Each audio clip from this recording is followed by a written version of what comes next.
ഏവർക്കും കർത്തൃനാമത്തിൽ സ്നേഹവന്ദനങ്ങൾ.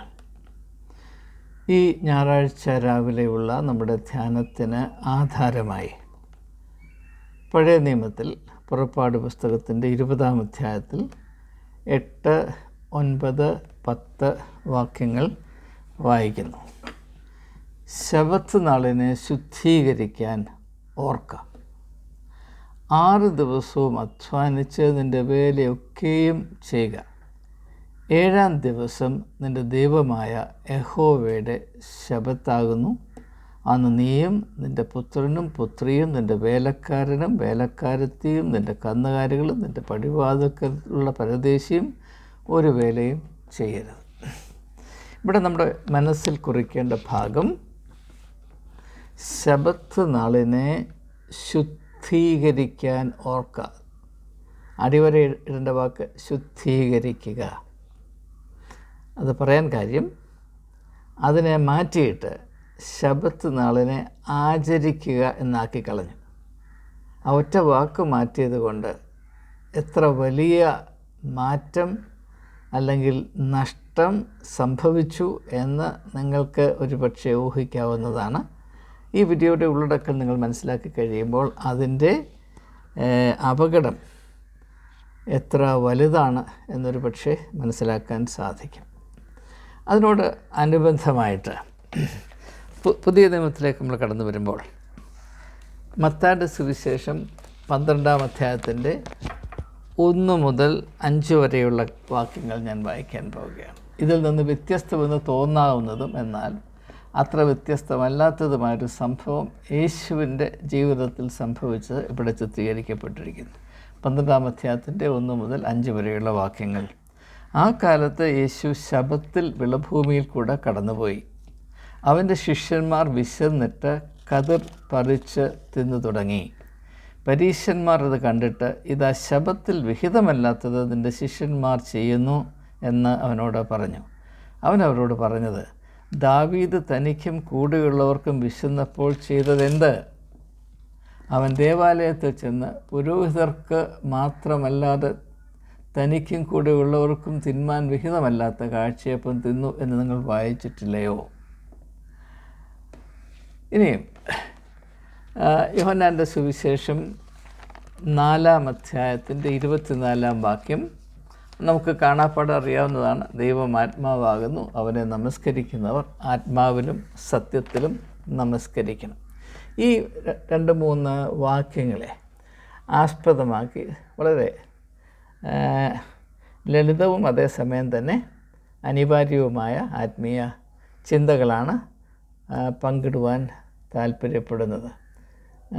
ഈ ആത്മീയ സത്യങ്ങളെ തിരിച്ചറിയുവാനുള്ള കൃപ നമുക്കേവർക്കും ലഭിക്കട്ടെ.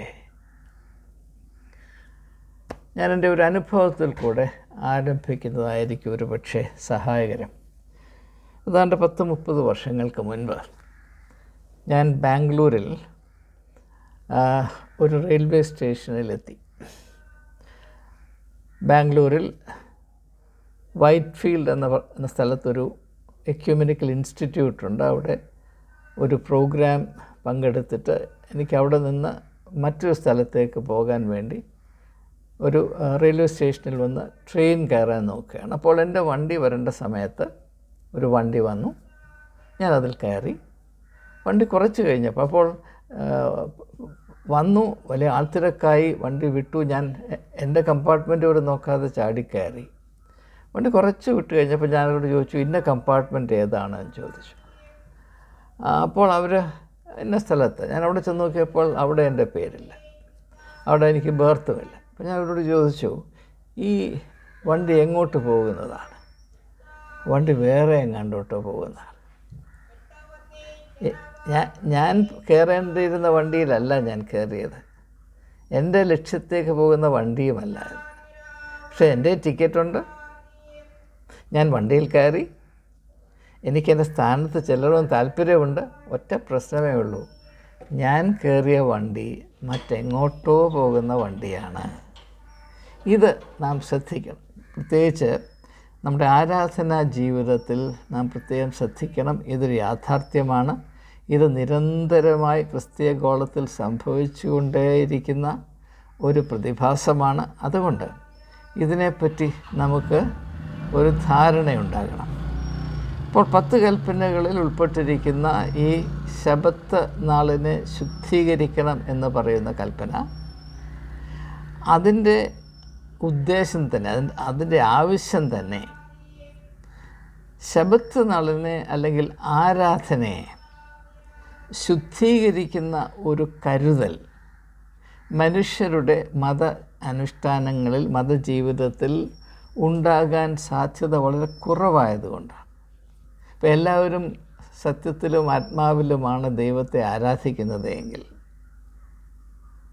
അങ്ങനെയൊരു കൽപ്പന നൽകേണ്ട ആവശ്യമില്ല.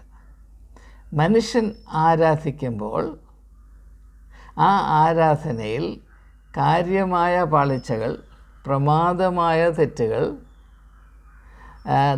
ദൗർഭാഗ്യകരമായ തെറ്റിദ്ധാരണകൾ, മനോഭാവങ്ങൾ ഇവയൊക്കെയും നുഴഞ്ഞു കയറുവാനും അത് നിറഞ്ഞു നിൽക്കുവാനും ഇടയാകുന്നു എന്നതുകൊണ്ടാണ് ഇപ്രകാരമുള്ളൊരു കൽപ്പന നൽകിയിരിക്കുന്നത് എന്നാദ്യമായി നാം മനസ്സിലാക്കണം. നാം ആരാധിക്കാൻ വേണ്ടി ആരാധന ആലയത്തിൽ പോയി അവിടെ ഭയഭക്തിയോടുകൂടെ ഇരുന്നു അല്ലെങ്കിൽ ഇരിക്കുന്നു എന്ന പ്രതീതി ഉണ്ടാക്കി ഭക്തിയുടെ അംശങ്ങളെന്ന് പറയുന്ന കാര്യങ്ങളൊക്കെ പുരോഹിതൻ്റെ അല്ലെങ്കിൽ മെത്രാൻ്റെ കയ്യിൽ നിന്ന് പ്രാപിച്ചു, കുരിശ് വരച്ചു, സ്തോത്ര കാഴ്ചയിട്ടു, കുരിശ് വരച്ചു, വീട്ടിൽ മടങ്ങിപ്പോയി എന്ന് പറഞ്ഞതുകൊണ്ട് നാം ഞായറാഴ്ച ദിവസങ്ങളിൽ സഭ നിർദ്ദേശിക്കുന്ന കർത്തവ്യം നിറവേറ്റിയെന്നല്ലാതെ നാം ജീവനുള്ള ദൈവത്തെ, സ്നേഹവും സത്യവും കരുണയും നീതിയുമായ ദൈവത്തെ ആരാധിച്ചു എന്നർത്ഥമില്ല. ഇത് നമ്മൾ ശ്രദ്ധിക്കേണ്ട ഒരു യാഥാർത്ഥ്യമാണ്. അപ്പോൾ യഹൂദജനത്തിന് കൊടുത്ത കൽപ്പന, നിങ്ങൾ ശബത്തിനെ ശുദ്ധീകരിക്കുവാൻ ഓർക്കുക എന്നതാണ്. ശുദ്ധീകരണവും ആചരണവും തമ്മിൽ വലിയ വ്യത്യാസമുണ്ട്. ആചരിക്കുക എന്ന് പറഞ്ഞാൽ നിലവിലിരിക്കുന്നത് അതുപോലെ ആവർത്തിക്കുക എന്നതാണ്. സംശയമൊന്നുമില്ലല്ലോ. ഇപ്പോൾ നാം നമ്മുടെ വിശ്വാസ പ്രമാണം ചൊല്ലുന്ന ആ ഒരു രീതി ആചരിക്കുന്നു. എത്രയോ നൂറ്റാണ്ടുകളായി വിശ്വാസ പ്രമാണം നമ്മളിട്ട് കറക്കാൻ തുടങ്ങിയിട്ട് എന്തെങ്കിലും മാറ്റം വന്നു? ഒരിക്കലും മാറ്റം വരികയില്ല. നാം ആചരിക്കുന്നത് ഒരിക്കലും മാറ്റം വരുവാൻ നാം സമ്മതിക്കുകയില്ല. ആചരണമായിട്ട് നാം കണക്കാക്കുന്നതൊന്നും മാറ്റം വരുത്തുവാനുള്ളതല്ല. ഏതിനെയൊക്കെ മാറ്റം വരുത്താതെ കാത്തു സൂക്ഷിക്കണമോ അതിനെയൊക്കെ ഈ ആചരണമെന്ന് പറയുന്ന ഈ കൽഭരണിയിൽ ഇട്ട് അടച്ചു വച്ചാൽ മതി. അതുപോലെ യുഗാന്തരങ്ങളിലിരുന്നു കൊള്ളും. അതുകൊണ്ട് ആചരിക്കുക എന്ന ആശയമല്ല ദൈവം വിഭാവന ചെയ്തത്, ശുദ്ധീകരിക്കുക എന്നുള്ളതാണ്. അപ്പോൾ ശുദ്ധീകരിക്കണമെങ്കിൽ ഇപ്പോഴായിരിക്കുന്ന അവസ്ഥയിൽ നിന്ന് ഒരു വലിയ മാറ്റമുണ്ടാകണം. ശുദ്ധീകരിക്കേണ്ട ആവശ്യം എപ്പോഴാണുള്ളത്? അശുദ്ധി ആയിരിക്കുമ്പോഴാണ് ശുദ്ധീകരിക്കേണ്ട ആവശ്യമുള്ളത്. അത് സാമാന്യ ബുദ്ധിയല്ലേ? ഇപ്പോൾ ശുദ്ധി വളരെ പരിശുദ്ധമായിരിക്കുന്ന ഒരു സാധനം, അതുകൊണ്ട് ശുദ്ധീകരിച്ചു കൊണ്ടുപോകാം എന്ന് പറയുന്നത് ഭ്രാന്താണ്. അപ്പോൾ ശബത്ത് നാളിനെ അല്ലെങ്കിൽ ആരാധനയ്ക്ക് വേണ്ടി മാറ്റിവെച്ചിരിക്കുന്ന ദിവസം, അത് വെള്ളിയാഴ്ച ആയിക്കോട്ടെ, ശനി ആഴ്ചയായിക്കോട്ടെ, ഞായറാഴ്ച ആയിക്കൊള്ളട്ടെ, ചൊവ്വാഴ്ച ആയിക്കൊള്ളട്ടെ, അതല്ല പ്രശ്നം. ഏത് ദിവസമാണെന്നുള്ളതല്ല പ്രശ്നം. ആരാധനയ്ക്കായി മാറ്റിവെച്ചിരിക്കുന്നു എന്ന് നാം പറയുന്ന ആ ഒരു സമയത്തെ അല്ലെങ്കിൽ ദിവസത്തെ, അത് ആരാധനയിൽ കൂടെ അല്ലെങ്കിൽ അത് നടക്കുന്ന ആരാധന ശുദ്ധീകരിക്കപ്പെടണം. ഇനിയും അറിയേണ്ട അടിസ്ഥാന തത്വം, ഏതെങ്കിലും ഒരു കാര്യം ശുദ്ധീകരിക്കപ്പെടണമെങ്കിൽ അതുകൊണ്ട് ശുദ്ധീകരിക്കാൻ സാധ്യമല്ല. ഇപ്പോൾ നിങ്ങളുടെ വസ്ത്രം, എൻ്റെ ഷർട്ടിൽ അഴുക്കുണ്ട്. ഈ അഴുക്ക് മാറ്റാനായിട്ട് ഈ അഴുക്കുള്ള വസ്ത്രത്തിന്മേൽ മറ്റൊരു വസ്ത്രം ഇട്ട് ഞെരടിയാൽ സാധിക്കുകയില്ല. ഈ വസ്ത്രത്തിൽ നിന്ന് വ്യത്യസ്തമായ മറ്റൊരു വസ്തു, സോപ്പ് എന്ന് നമ്മൾ പറയും, അത് ഉണ്ടെങ്കിൽ, സോപ്പും വെള്ളവും ഉണ്ടെങ്കിൽ ഇതിൻ്റെ അഴുക്ക് ഇത് ശുദ്ധീകരിക്കാൻ സാധ്യമാകുകയുള്ളൂ. അത് വളരെ പ്രകടമായ സത്യമാണ്. അഴുക്കായതിനെ ശുദ്ധീകരിക്കാൻ അഴുക്കായതുകൊണ്ട് സാധ്യമല്ല. അത്ര സിമ്പിളാണിത്. അപ്പോൾ ശബത്തിനെ ശുദ്ധീകരിക്കണം എന്ന് പറയുമ്പോൾ ആ ശുദ്ധീകരണം നടക്കേണ്ടത് ശബത്ത് കൊണ്ടല്ല. നാം ധരിച്ചിരിക്കുന്നത് ശബത്തിനെ ആചരിക്കുക എന്ന ആശയം മാത്രം നമ്മുടെ മനസ്സിൽ നിൽക്കുന്നത് കൊണ്ട് ശബത്തിനെ ആചരിക്കാൻ ആ ദിവസം മാത്രം മതി, മറ്റൊരു ദിവസവും അതിനകത്ത് ബന്ധമില്ല. എന്നാൽ ശബത്തിനെ ശുദ്ധീകരിക്കണമെങ്കിൽ അതിന് ശബത്തിനപ്പുറത്തുള്ള കാര്യങ്ങൾ കൊണ്ട് മാത്രമേ സാധിക്കുകയുള്ളൂ. ഇത് ഞാൻ ആരോടൊക്കെ പറഞ്ഞിട്ടുണ്ടോ അതൊക്കെ അവർ അത്ഭുതം കൊണ്ട് പരതന്ത്രരായി പോവുകയാണ്. ഒരു ഏതാണ്ട് ബോംബ് വീണ പോലെയാണ് അനുഭവപ്പെടുന്നത്. ഇത് വളരെ ലളിതമാണ്. ശബത്ത് നാളിനെ ശുദ്ധീകരിക്കുന്ന പ്രക്രിയ ശബത്ത് നാളിലല്ല ചെയ്യേണ്ടത്. അതെപ്പോഴാണ് നടക്കേണ്ടതെന്ന് അവിടെ പറഞ്ഞിട്ടുണ്ട്. 6 ദിവസം അധ്വാനിച്ച് നിൻ്റെ വേലയൊക്കെയും ചെയ്യുക, പിന്നെ 7-ാം ദിവസം. അപ്പോൾ ഈ 7-ാം ദിവസത്തെ ആരാധന വിശുദ്ധിയുള്ളതായി തീരണമെങ്കിൽ 6 ദിവസവും നാം എപ്രകാരം ജീവിക്കുന്നു അതിൻ്റെ സത്യം കൊണ്ട് മാത്രമേ. അതുകൊണ്ടാണ് യേശു പറയുന്നത് ആത്മാവിനും സത്യത്തിലും ആചരിക്കണം.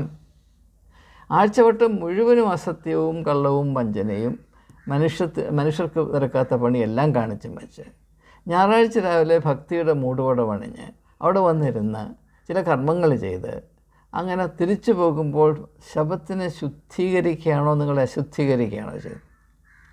ഈ 6 ദിവസത്തെ അനുഭവങ്ങളുടെ അഴുക്കും കൊണ്ടല്ലേ നമ്മൾ ദേവാലയത്തിൽ വരുന്നത്. നമ്മൾ ശബത്തിനെ അശുദ്ധീകരിക്കുകയല്ലേ ചെയ്യുന്നത്. ഇത് മനസ്സിലാക്കാൻ എന്താണ് പ്രയാസമുണ്ടാകുന്നത്?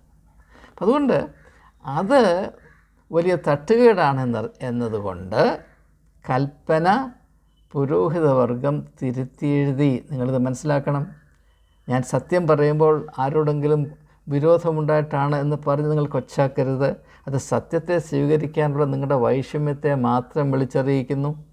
ഇത് ഞാൻ പറഞ്ഞുണ്ടാക്കുന്നതല്ല, വേദപുസ്തകം പറയുന്ന കാര്യമാണ്.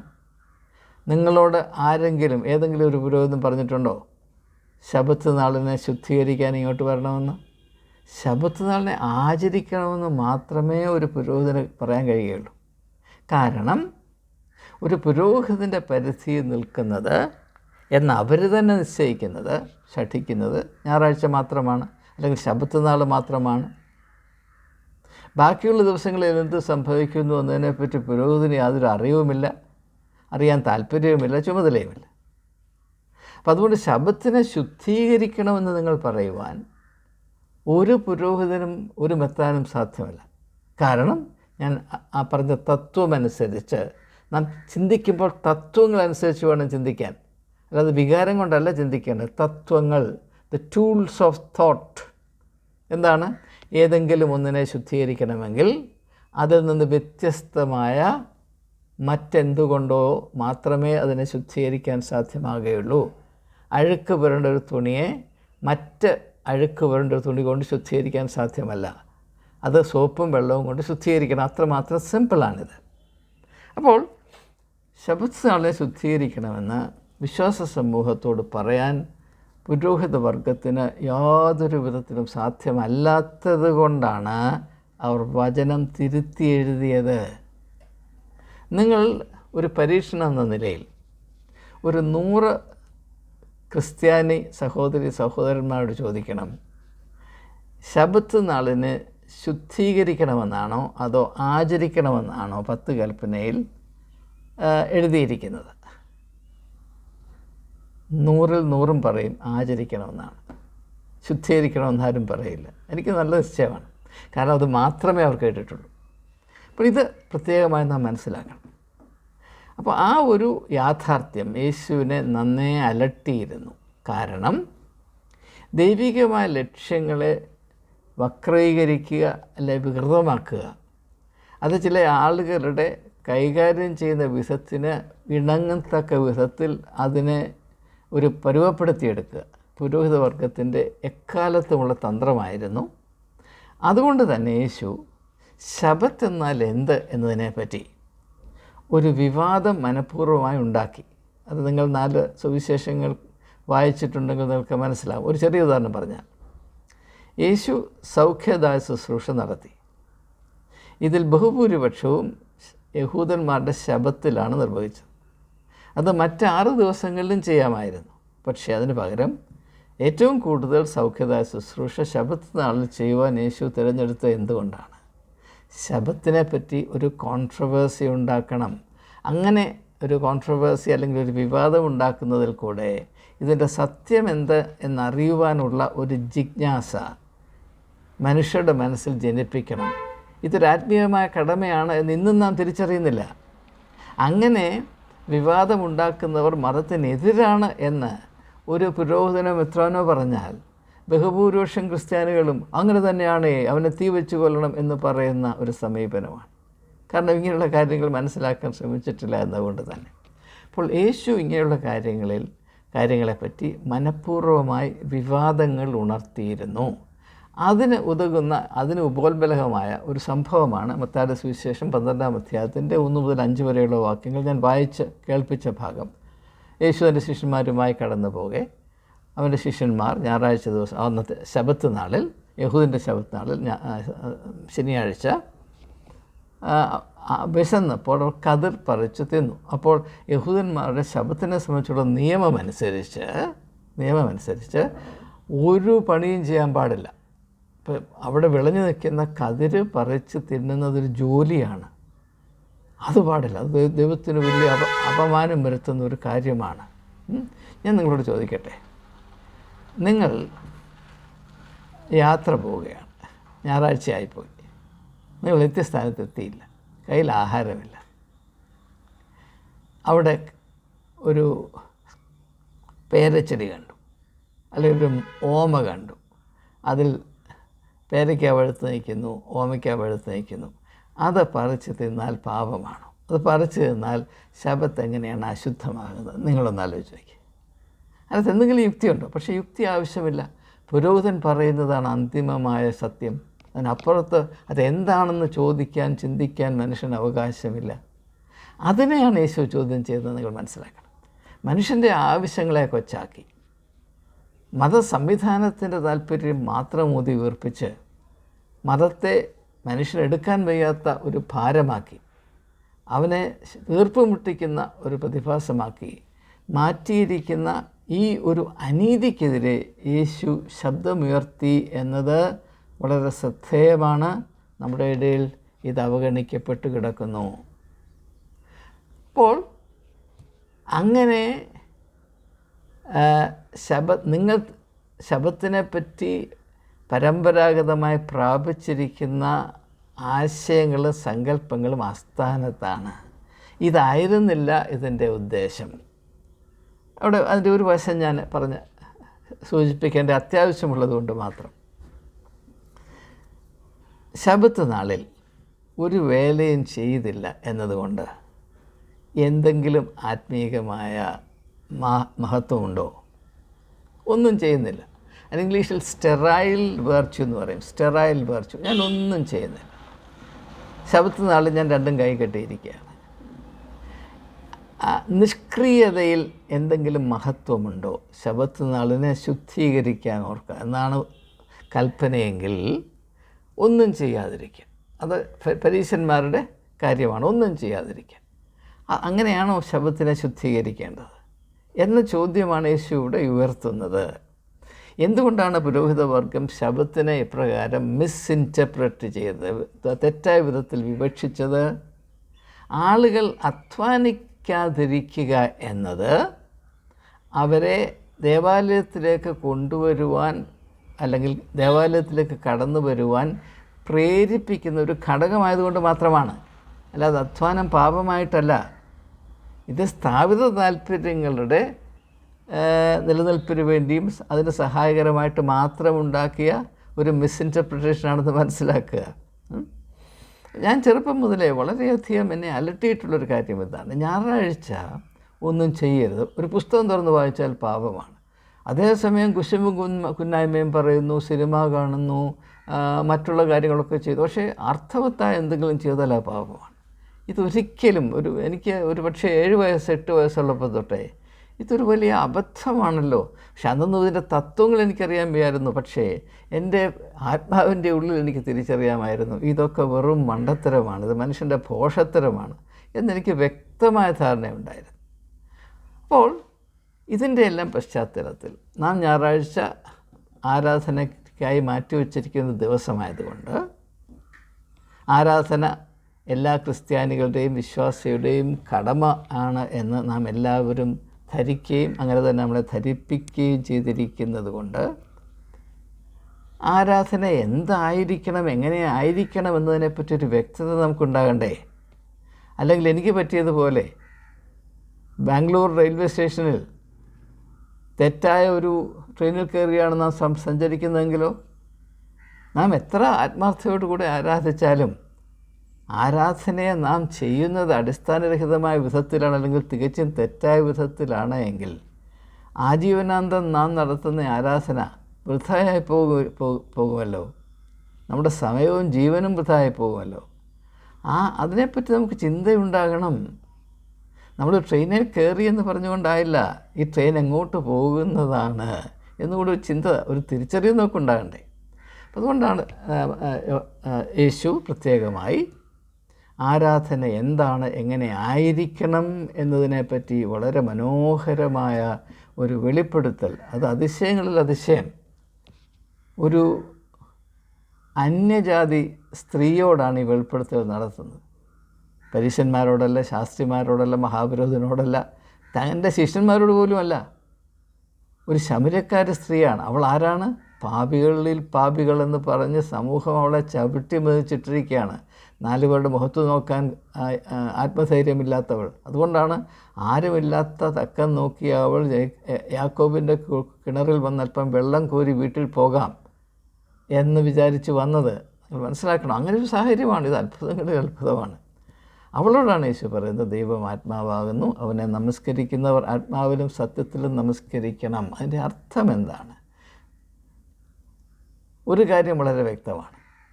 ലോകത്തെമ്പാടും മനുഷ്യൻ ആരാധിക്കുമ്പോൾ അതിൽ നിശ്ചയമായും പല വിധത്തിലും തരത്തിലും മുറയിലുമുള്ള അസത്യങ്ങൾ നുഴഞ്ഞു കയറുകയും അസത്യങ്ങൾ ആരാധനയെ കീഴടക്കുകയും ചെയ്യും. ഇതൊരു വലിയ താക്കീതാണ്. സത്യത്തിന് ആരാധനയിൽ സ്ഥാനമില്ലാതെ വരും. സത്യത്തെ ഉൾക്കൊള്ളുവാൻ വിശാലതയുള്ള ആത്മീയമായ കെൽപ്പുള്ള ആരാധന മനുഷ്യരുടെ ഇടയിൽ നിന്ന് തിരോധാനം ചെയ്യും. മനുഷ്യൻ അസത്യത്തിൽ കൂടെ ആരാധിക്കുവാൻ ശ്രമിക്കും. കാരണം അവൻ്റെ വ്യക്തിപരമായ മോഹം അത് സാധിക്കണമെങ്കിൽ സത്യത്തിൽ കൂടെ സാധ്യമല്ല, അസത്യത്തിൽ കൂടെ മാത്രമേ സാധ്യമാകുകയുള്ളൂ. കാരണം സത്യത്തിൽ വിശ്വസിക്കുന്നവൻ തിരിച്ചറിയും, ആരാധന ദൈവത്തെ വളച്ചൊടിക്കാനുള്ള ഒരു മന്ത്രമല്ല, അത് ആരാധന എന്ന് പറയുന്ന ആശയത്തെ അപമാനിക്കുന്ന ഒരു ധാരണയാണ്. അതുകൊണ്ട് ഇങ്ങനെയല്ല ആരാധിക്കേണ്ടത് എന്ന സത്യത്തിൽ അടിയുറച്ച് നിൽക്കുന്നവൻ മനസ്സിലാകും. എന്നാൽ ദുർമോഹം കൊണ്ട്, അമിത അത്യാർത്തി കൊണ്ട് മാത്രം ആരാധിക്കുന്നവർ, സത്യം ഞങ്ങൾക്കൊരു ശല്യമാണ്, ഞങ്ങളുടെ ആഗ്രഹസാധ്യത്തിനൊരു വിലങ്ങുതടിയാണ്, അതുകൊണ്ട് ഞങ്ങളുടെ കാര്യസാധ്യത്തിന് സഹായിക്കുന്ന ആരെങ്കിലും ഉണ്ടോ എന്ന് അന്വേഷിച്ച്, അല്ലെങ്കിൽ ആ മുറ ഞങ്ങൾക്ക് പറഞ്ഞു തരാവുന്ന, അങ്ങനെ ആരാധിക്കും. എന്ന് മാത്രവുമല്ല, നിലവിലിരിക്കുന്ന ആരാധനയിൽ തന്നെ പങ്കെടുക്കുന്നത് അപ്രകാരമുള്ള സ്വാർത്ഥപരമായ താല്പര്യങ്ങൾ മാത്രം ഹൃദയത്തിൽ വഹിച്ചുകൊണ്ട് വന്ന ദൈവത്തിൻ്റെ സ്വഭാവത്തെ ജീവിതം കൊണ്ട് അപലപിക്കുന്ന ആ തരത്തിലുള്ള അവസ്ഥയിലായിരിക്കും ഭൂരിപക്ഷം ആളുകളും ആരാധിക്കുന്നത്. ദൈവത്തിന് കണ്ണില്ല, കാതില്ല, മനസ്സിലാക്കാൻ ബുദ്ധിയില്ല, ദൈവത്തെ നമ്മുടെ കപടഭക്തി കൊണ്ട് കളിപ്പിക്കാം. അങ്ങനെ യാക്കോബ് അവൻ്റെ അപ്പനെ കളിപ്പിച്ചതുപോലെ ദൈവത്തെ കളിപ്പിച്ച് നമുക്ക് വേണ്ട അനുഗ്രഹം പ്രാപിക്കാം, ഔദാര്യം പ്രാപിക്കാം. ഈ ഒരു താല്പര്യത്തിലാണ് ആളുകൾ ആരാധിക്കുന്നത്. അതാണ് സർവ്വലൗകികമായ സത്യം എന്നത് മനസ്സിലാക്കിയിട്ടാണ് യേശു ഇപ്രകാരം പറയുന്നത്. ദൈവത്തെ ആത്മാവിലും സത്യത്തിലും നമസ്കരിക്കണം. പറയുന്നത് കൊണ്ട് ആരും വിഷമിക്കരുത്. സഭ, ചർച്ച് എന്ന് പറയുന്നത്, അതായത് പള്ളി, കെട്ടിടം, അത് തന്നെ ഒരു അസത്യമാണ്. ഈ മനുഷ്യനിർമ്മിതമായ ഈ ഒരു 4 ചുവരിനുള്ളിൽ ദൈവം കുടികൊള്ളുന്നു എന്നത് ഒരു അസത്യമാണ്. പ്രത്യേകിച്ച് അതിനകത്ത് ജനമിരിക്കുന്നിടത്തുമില്ല.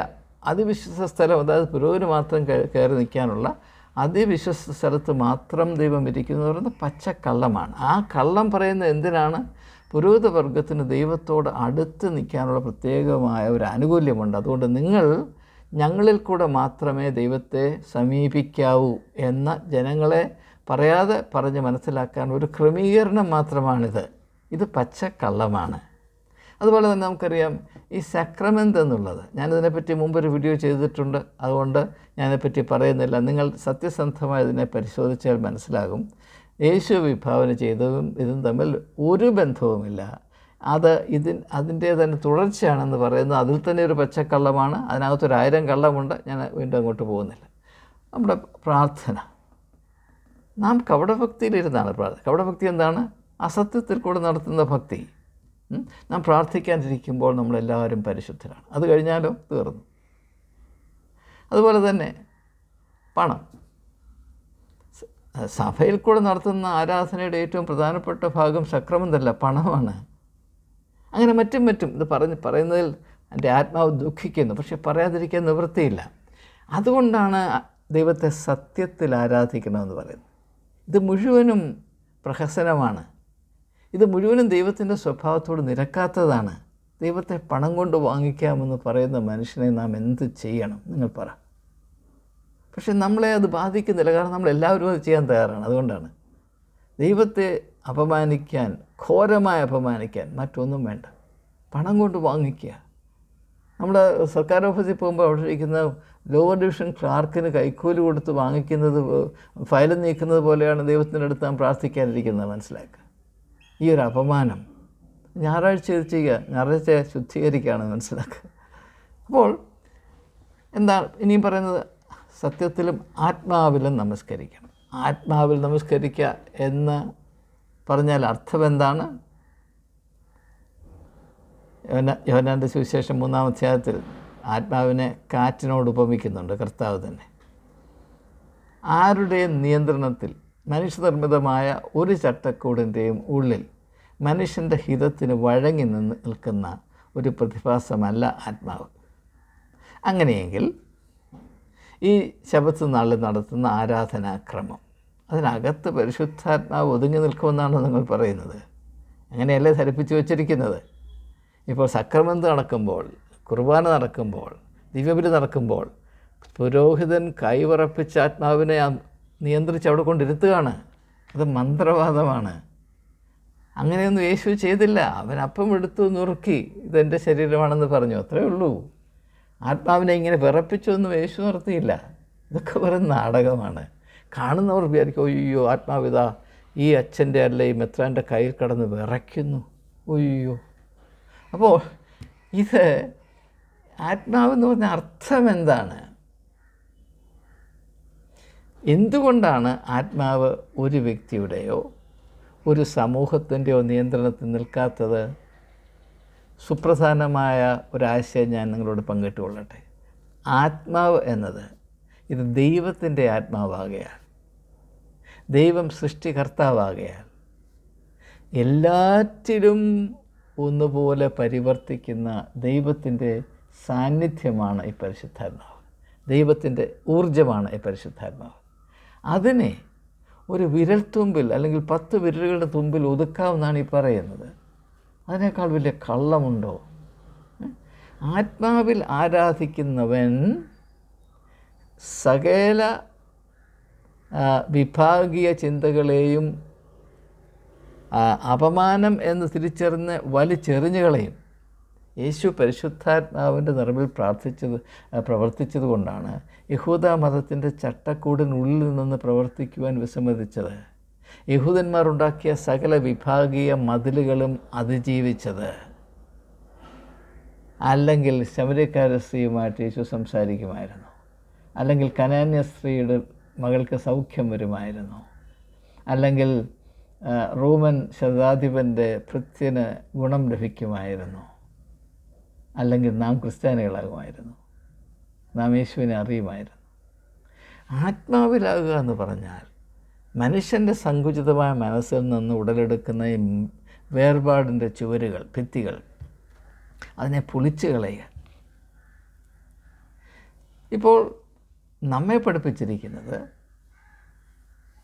CSIക്കാർക്ക് ഒരു പരിശുദ്ധാത്മാവ്, കത്തോലിക്കർക്ക് വേറൊരു പരിശുദ്ധാത്മാവ്, പെന്തക്കോസ്തുകാർക്ക് മുട്ടൻ എമണ്ടൻ ഒരു പരിശുദ്ധാത്മാവ്, മാർത്തോമാക്കാർക്ക് തോമാശ്ലീഹ കൊണ്ടുവന്ന ഒരു പരിശുദ്ധാത്മാവ്, ഓർത്തഡോക്സുകാർക്ക് തോമാശ്ലീഹയേക്കാൾ മൂത്ത ഒരു പരിശുദ്ധാത്മാവ്, യാക്കോബക്കാർക്ക് ഓർത്തഡോക്സുകാരുടെ പരിശുദ്ധാത്മാവിനേക്കാൾ മൂത്ത അന്ത്യോക്യ എന്ന് വന്ന ഒരു പരിശുദ്ധാത്മാവ്. ഇതാണ് നമ്മുടെ പരിപാടി. ലജ്ജയില്ലാത്തത് കൊണ്ട് നമുക്ക് ചിരിക്കാം. അപ്പോൾ ഇത് ആരാധനയുടെ അർത്ഥം തന്നെ നാം വിടുവിക്കപ്പെടണമെന്നുള്ളതാണ്. നാം ആരാധിക്കുന്നത് ചില ആനുകൂല്യം പ്രാപിപ്പാനല്ല, നമുക്ക് വിടുതലിൻ്റെ ആവശ്യമുണ്ട്. നാം ഇപ്പോൾ അനേകായിരം കയറുകളാൽ വരിഞ്ഞ് മുറുക്കി കെട്ടപ്പെട്ട് കിടക്കുകയാണ്. അതൊന്ന് പൊട്ടിച്ച് കിട്ടാൻ, യഥാർത്ഥത്തിൽ ദൈവം വിഭാവന ചെയ്ത വ്യക്തിത്വത്തിലേക്ക് പ്രവേശിക്കുവാനുള്ള സ്വാതന്ത്ര്യം പ്രാപിപ്പാൻ അത് ആരാധനയൊരു വാളാണ്, ഈ കയറുകളെ പൊട്ടിക്കുവാൻ. അതേസമയം നമ്മെ ധരിപ്പിച്ചിരിക്കുന്ന, നാം അനുവർത്തിക്കുന്ന ആരാധനയോ കയറിട്ട് വീണ്ടും വീണ്ടും വീണ്ടും വരിഞ്ഞു മുറുക്കുകയാണ്. ഒയ്യോ, സത്യാരാധനയാണ്. അപ്പോൾ തുടങ്ങും, ദൈവമേ നീ പരിശുദ്ധനാകുന്നു, ബലവാനെ നീ പരിശുദ്ധനാകുന്നു, മരണമില്ലാത്തവനെ നീ പരിശുദ്ധനാകുന്നു എന്ന് പറയുമ്പോൾ വിശുദ്ധി ഇങ്ങനെ ഒഴുകി മലവെള്ളം പോലെ വരികയാണ്. ഇതൊക്കെ കാണുമ്പോൾ സ്വർഗത്തിൽ ചിരി പൊട്ടിപ്പുറപ്പെടുന്നു. ഇത് ജനം മനസ്സിലാക്കുന്നില്ല. നാം ആരാധനയിൽ കൂടെ ദൈവത്തെ അപമാനിക്കുകയാണ് എന്ന് ആരും തിരിച്ചറിയുന്നില്ല. സങ്കടമാണ്. അതുകൊണ്ടാണ് ആരാധനയിൽ കൂടെ ഒരു വിശ്വാസിയും അല്പം പോലും മെച്ചപ്പെടുവാൻ ഇടയാകാത്തത്. ആരാധന കൊണ്ട് മെച്ചപ്പെട്ട ഒറ്റ ഒരു വിശ്വാസിയുടെ പേര് സത്യസന്ധമായിട്ട്, പിന്നെ വിവാദത്തിന് വേണ്ടി ആർക്കെന്തും വേണമെങ്കിലും പറയാം, ആരാധന നടത്തുന്നവരോ ആരാധിക്കുന്നവരോ ഇവരിൽ ലക്ഷക്കണക്കിന് ആളുകളുണ്ടല്ലോ. ആരാധന കൊണ്ട് അല്പം ഒന്ന് മെച്ചപ്പെട്ടു, അല്പം ഒരു ശകലം, ഒരു കടുകുമണിയോളം മെച്ചപ്പെട്ടു, ഏതെങ്കിലും ഒരു കറിയാച്ചൻ്റെയോ തോമാച്ചൻ്റെയോ വർഗീസിൻ്റെയോ വർഗീസിൻ്റെയോ അച്ചാമ്മയുടെയോ മറിയാമ്മയുടെയോ ചേച്ചമ്മയുടെയോ ഒരു ഉദാഹരണം നിങ്ങൾക്ക് പറയാം? ഒരിക്കലുമില്ല. ആരാധന കൊണ്ട് ഉള്ള വെളിച്ചം കൂടെ പോയിട്ടുള്ളതായിട്ട് എൻ്റെ ഉത്തമ ഉദാഹരണമാണ് എറണാകുളം അങ്കമാലി ഡയസിസ്. ആരാധന കൊണ്ട് ഇങ്ങനെ അവിടെ വെളിച്ചം കൊണ്ട് സംസ്ഥാനം മുഴുവനും ഇങ്ങനെ കത്തിച്ചുരിച്ച് നിൽക്കുകയല്ലേ. അതിന് മുമ്പ് വഴികാട്ടിയവരാണ് ഓർത്തഡോക്സ് യാക്കോബക്കാർ. ആരാധന കൊണ്ട് അവർക്ക് മെച്ചപ്പെട്ടിങ്ങനെ നിൽക്കുകയാണ്. അതിലെ എല്ലാ അംഗങ്ങളെയും ജീവനുള്ള വിശുദ്ധന്മാരായി നാം കണക്കാക്കണം. അവരെ നയിക്കുന്ന ആട്ടിടയന്മാർ കൂടുതൽ കൂടുതൽ വിശുദ്ധി പ്രാപിച്ചു വരികയാണ്. ഹല്ലേലൂയ. ഇത് നാം മനസ്സിലാക്കണം. അതുകൊണ്ടാണ് യേശു പറയുന്നത്, ദൈവം ആത്മാവാകുന്നു, അവനെ നമസ്കരിക്കുന്നവർ ആത്മാവിലും സത്യത്തിലും നമസ്കരിക്കണം. നമുക്ക് പുതിയ നിയമത്തിലേക്ക് മടങ്ങിപ്പോകാം. ശബത്ത് നാളിനെ ശുദ്ധീകരിക്കാൻ ഓർക്കുക. നാം ആചരിക്കുന്നതിൽ കൂടെ അശുദ്ധീകരിക്കുന്നു. ഇതൊരു പാപമാണ്. ഈ ആരാധന ഒരു പാപമാണ്, ദൈവത്തോട് കാണിക്കുന്ന പാപമാണ്. ഇതിൽ ജനവഞ്ചന മുറ്റി നിൽക്കുന്നു. കേൾക്കാൻ ചെവിയുള്ളവൻ കേൾക്കട്ടെ.